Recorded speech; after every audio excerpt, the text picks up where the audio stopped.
Morning everyone, we're back at PowerTune and today we're going to hopefully be putting the engine in. But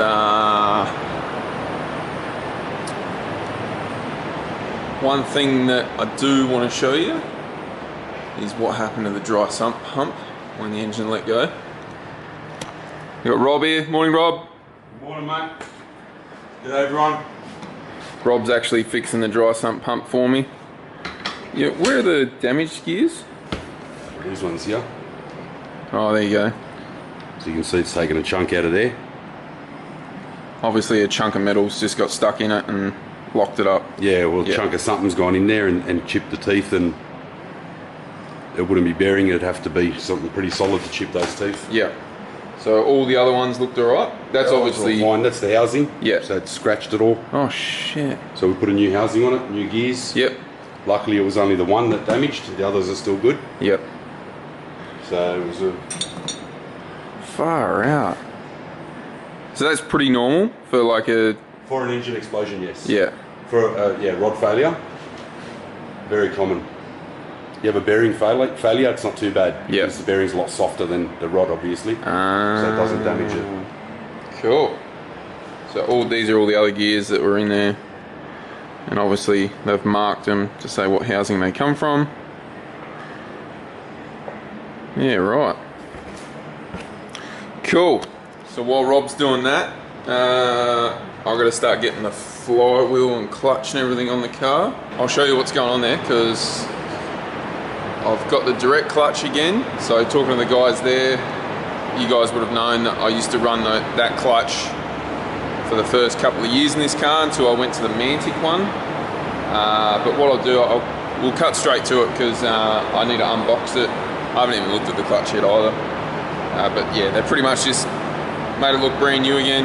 I suppose you could say just rebuilt it, and yeah, let's have a look at that. Chuck it on the back of this engine. Shush. God. They're giant fans to keep the mozzies away, but anyway. Okay, so here we go. Direct clutch. So we've gone back.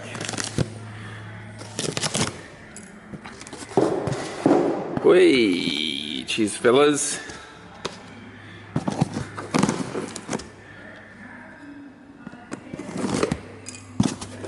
Oh, I actually needed this because I'm running out of shirts while I'm here. That's bloody perfect. Oh, God. Damn. They just look really good, don't they? God. Yep, this is good. Oh, look at all this, eh? Even got me some spigots. That reminds me, I haven't got one in there yet. Yeah, sick. Alright, so reason I've gone back to this one is obviously because it works. Even though we had the Mantic partnership, we actually tried their twin and their triple plate clutch. And both couldn't hold up to what I do with this engine and obviously this RBM3. So I think it purely comes down to my driving style, the amount of heat I actually put into a clutch, and just in all honesty, the Mantic clutches just couldn't hack it. So I don't know if it's the material or the contact surface, but we pretty much agreed to sort of end it there. I sent all the clutches back, and yeah. They just said they're interested in four-wheel drive stuff now. So I sent my clutch back to Direct. They rebuilt it, and here we are now. So it works, we know it works, and we're gonna put it in and not have a problem. So massive thanks to Direct Clutch, because wow, there's a lot of mozzies here. Sorry guys, I gotta turn this back on. Man, it's so annoying. I have to have that fan on to get the mozzies out of here. Okay, so Pete's here, Abdul's here. They're all rolling in now, but we got a really cool big gift in here.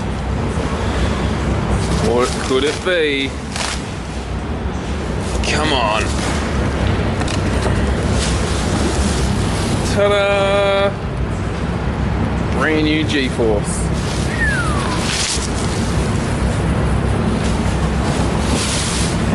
an A1.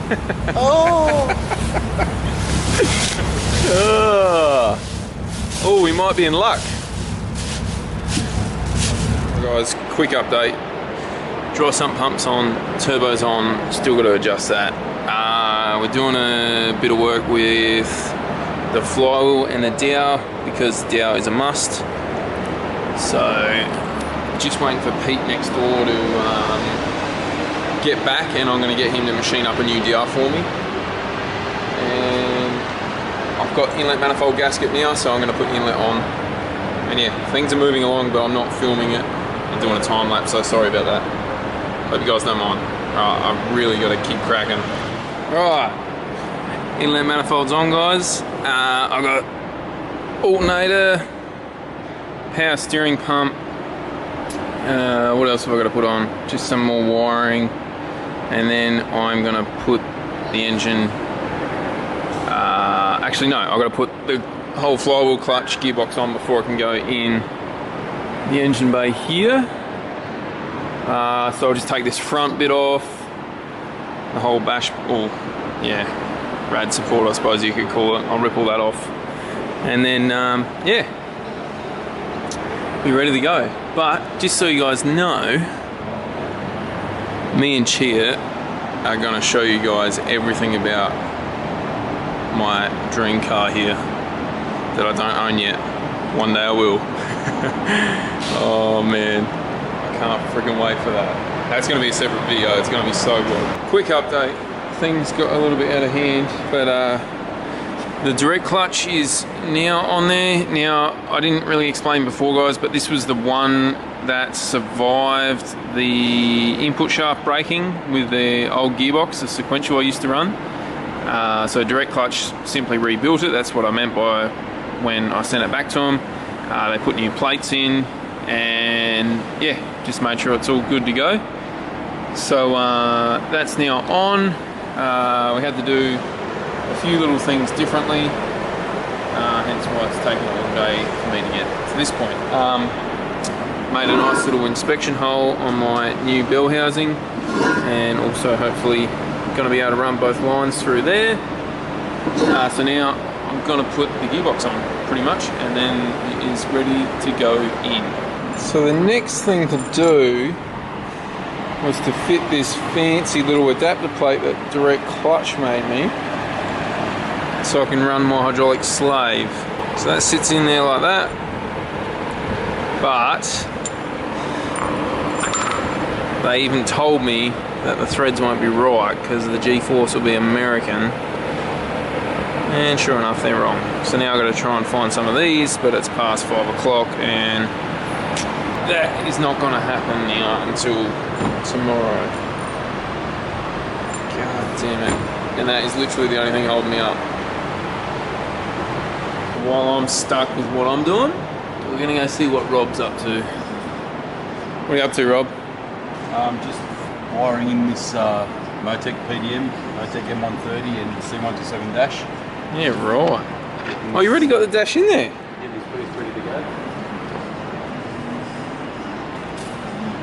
Hell, look at that. So CUDA, here we come. Oh, this weekend? Not this weekend, CUDA. It's in about 4 weeks. 4 weeks. What does CUDA mean for those that don't? CUDA Mundre airstrip. It's a runway thrash. I don't even know what CUDA is, so you're gonna have to explain it properly. It's just they set up on the runway. They set up a quarter mile of the times and the lights, the beams, everything. It's not like racing at Eastern Creek, but it's a quarter mile run, and everyone just goes down there and has a thrash on an unprepped track. Yeah, right. And then they do a knockout, so they do qualifying and everything, and then it's just a heads up, just race and keep racing, and you get outright winner or fastest 4-cylinder, fastest 6-cylinder. Oh, so you got categories and everything. Yeah, there's all different categories. Yeah. Yep. So what's this one going to be in? Because I don't even know what engine's in it yet. I haven't looked at it. It's just a Subaru, so it's going for a 4-cylinder record. Yeah, right. Yeah. What, EJ25? Yeah. Jeez. Oh, as you do. What precision is that? Big one. A big one. You can't tell me a size? Secret. Oh, secrets. Jesus. 4 weeks.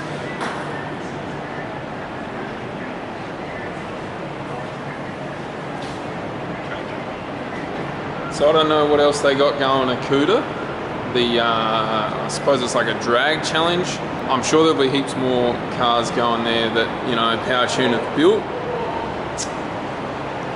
What have they got here today? Freaking RS4. Jesus. God, I still can't get over this damn thing. I'm going to convince Chia that we're going to do a video on this. It's happening, guys. It will happen.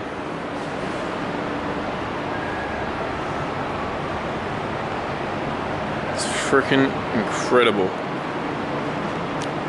So yeah, like I said, I'm a little bit stuck on what I can do next. I can put some dry sump lines on, so I might just do that, but apart from that, I really need to get these bolts so I can put the hydraulic slave on, and then I can put the gearbox on and put everything in.